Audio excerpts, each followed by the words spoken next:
Hey everyone, welcome to Tips in 10, another episode where we give you the top tips in the least amount of time. This series was built to keep you in the know without taking a chunk out of your schedule. Today's guest is an evolving founder and CEO of Defiant Enterprises, Tom Freedman. Love the name of the company.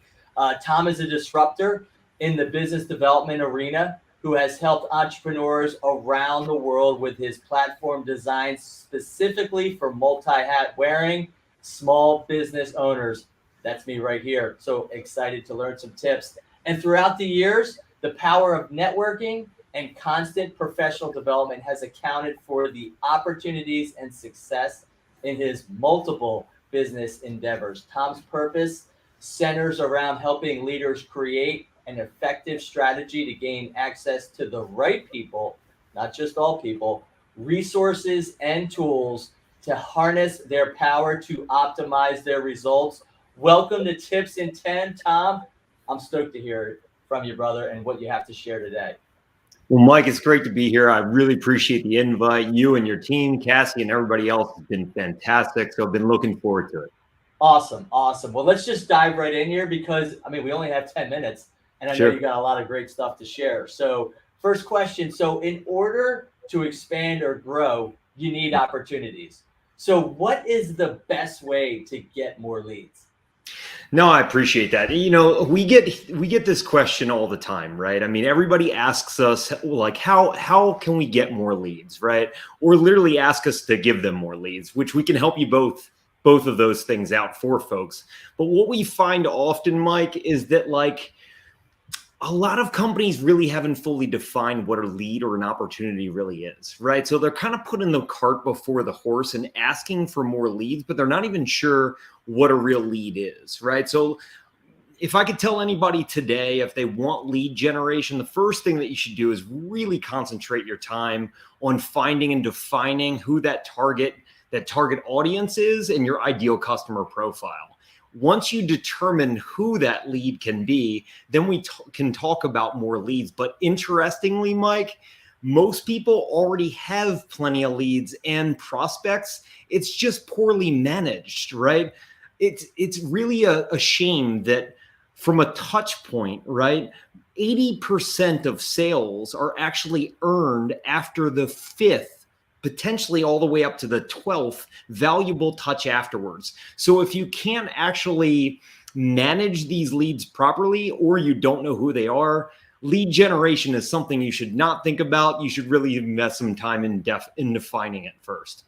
So I'm curious to know, I just want to dive in a little bit deeper. What defines a valuable lead? Like you said, a valuable connection. So typically after 5 and then up to 12, what do you define as a valuable connection in that regard? That's a great question, and really it goes deep into the organization for a couple different things, right? You have to have a good match of your core values. So everybody wants to hire on board internally, right, for their employees and say, hey, we want the right culture, right? We really want the right fit for our folks. And that makes sense. There's 9 million books on this. Everybody knows that by now.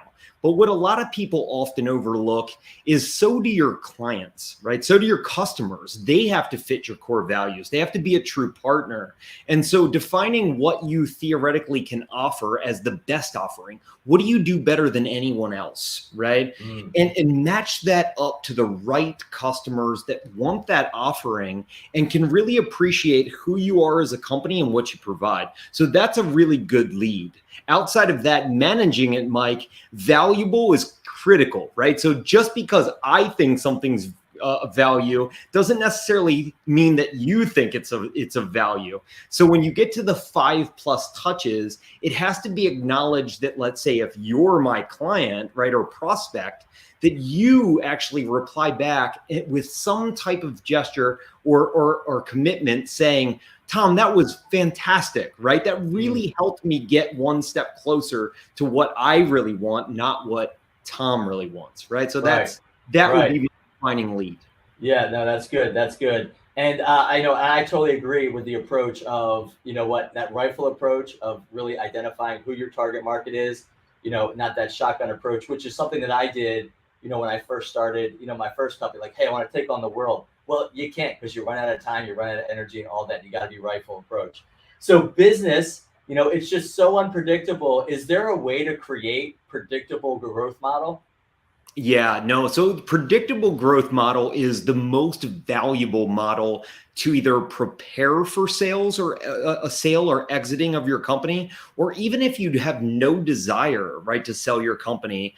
Um, you should always be keeping that in mind, right? Because that's a great way to keep you on track for valuation instead of making the mistakes that many make of creating their business as a lifestyle business, right? And paying their family bills through it and everything else. And if that's your flavor, then please keep doing it, right? But to run a full legitimate business, you should really concentrate on finding a way to create a predictable growth model. A predictable growth model is formulated by a couple different elements, right? You need a strong, healthy pipeline. Those leads, those prospects that we just talked about, right? You need plenty of them, right? So that you don't have to force sales. The second thing that you really need in this whole equation is you need a system to properly follow up. In other words, those valuable connections, those valuable follow-ups that we were chatting about before, they have to be mapped out in a strategic format that's personalized, but you get the numbers, the volume to actually equate to conversion. The final steps here is this: over time, you'll see people that when life happens and they need your offering, they choose you because you earned it. And over time, you'll get conversion rates, analytics that can determine, if I put more leads into the system, here's what I should expect. Right. So over time, you'll get better data, creating predictability. And then with a healthy pipeline, well managed, you got all the components of a fantastic predictable model. So in terms of well managed, is that more or less like, having like a structured CRM type, laying out your process? Is that what you're considering in terms of well managed? Well, that could be a part of it, right? So Okay. technology is critical. Our little brains upstairs here can only handle so much data, right? So I think leveraging technology is a fantastic way of keeping you on track. But that is just one way to obviously organize it. What I'm really referring to, Mike, is really digging deep into going, how do I, after I meet somebody that could potentially be a customer, right? But it's very rare that you have one conversation with somebody, right? Unless you're selling neckties or something like that, right? That they automatically the next day, right? They go like, oh, that's amazing, right? Like, let's go ahead and sign up. Give me everything you got. That doesn't really happen, right? So how do you start to gain trust, have a real human to human interaction with somebody that could potentially be a customer? Don't force the issue, but follow up afterwards to provide value and build trust over time. And then again, when life happens, and we all know it does, right? They choose you instead of you having to force that sale. That's good. That's good. So today's labor market, I mean, it's probably one of the worst labor markets I've ever seen. It's just hard to believe how we went from having, a lot of people working hard, talent, to I don't think anyone's working, and where did all the talent go? How can I acquire a great salesperson? Oh man. Well, that's a tough and loaded question, right? So the people problem, like, as you alluded to, is just a never-ending issue. And we're in a market right now that is really, really tough, right? And who would have ever predicted, right? I mean, with COVID, the pandemic, we're just in a stage that is historically strange, right? Nobody really has the playbook on this, but people nonetheless are the key to actual success in almost every business, right? Get the right people on board and you are good, right? But sales is such a unique beast in and of itself. So here's what I would like to say about sales. For most individuals that are looking for salespeople, the biggest problem that they make is they have expectations or searching for a hunter, like an alpha hunter, or what we call like a rainmaker. The issue with finding that is that they are a unicorn. It's very difficult to find and even more challenging to retain. But the other issues that people often overlook is this: bringing in a rainmaker or an alpha hunter is also extremely risky and expensive over time. The issue for that is because they typically own a strong portion of your portfolio and continued growth, right? So unfortunately for these folks, they understand their value, right? And there's no way to keep that individual unless you do what? You got to give them part of your company. You got to continue to pay them exorbitant fees. Now, I'm not saying that a rainmaker can't work. I'm just saying make sure that you're okay with possibly giving part of the farm away if you're going that route. So here's what I suggest for most instead, right? Develop a pipeline development system. In other words, meeting really good people in your space. Stop worrying about making it a sales call. Don't worry about pressure. Develop a relationship first, right? Get these people into your network and then let the follow-up do the work. But to execute follow-up, Mike, you don't need a rainmaker or some type of alpha hunter that is exorbitantly paid. These folks can come into your organization with a system, be trained properly, do an incredible job with reasonable incentives and a very affordable base.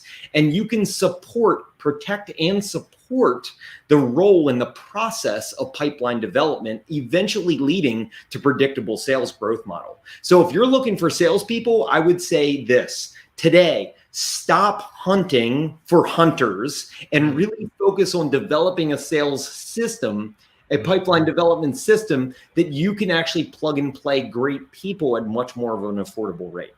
Yeah, I like that. And that are organized and systematic. I mean, guess what? That's what makes them good. You know, rainmakers, a lot of times salespeople, they're just like, hey, this is how I do it. And it's just completely unique and it's not necessarily structured. They just get it done. Some way, shape, or form. So I'm in agreement with that. Let's have a little fun to wrap this thing up. So Tom, appreciate this. So do you buy online or do you shop in store? I would have to say the vast majority of it is buy online. Amazon has just been amazing. I'm a small business guy, so I love to give back. So oftentimes I'll take the trip out and do small business, purchases. But ultimately, you can't beat Prime, baby. No, I hear you. So M&M or Reese's Pieces? I would have to go Reese's Pieces on that one. Peanut butter is a good one. Yeah. I'm all about the peanut butter. It's literally an addiction. What is the stupidest dare you ever agreed to? Oh my goodness, the stupidest dare I ever agreed to. I don't know if I could rank it in order on the spot right now, but we had, as kids, we decided to climb the tree and put our trampoline, the large trampoline, next to the tree, and then jump into the pool. Well, at first, it sounded great to go low height to get started. As you can imagine, you know where this story's going. The dare started to get higher and higher, and always it results in another little hospital trip for us all. So that was probably one of the dumbest dares I've ever done. I love it. So how can our listeners connect with you? What's the best way? Easiest way to connect, right, is get on our website. We've got 2 different websites for the offering. DSBE, which launches November 1st. That's a platform for entrepreneurs. Please inquire with us about membership now. That is www.dsbexclusive.com, or connect with me on my website for Defiant Enterprises, www.defiantenterprises.com. And I'm an open book, baby. Just go ahead and email me direct. That is tfreedman@defiantenterprises.com. I love these conversations and really enjoy meeting new people. Awesome. Tom Freedman, thank you so much for joining us today on Tips in 10. You crushed it. Thank you so much. Mike, you're the best. Thanks for having me on. All right, pal.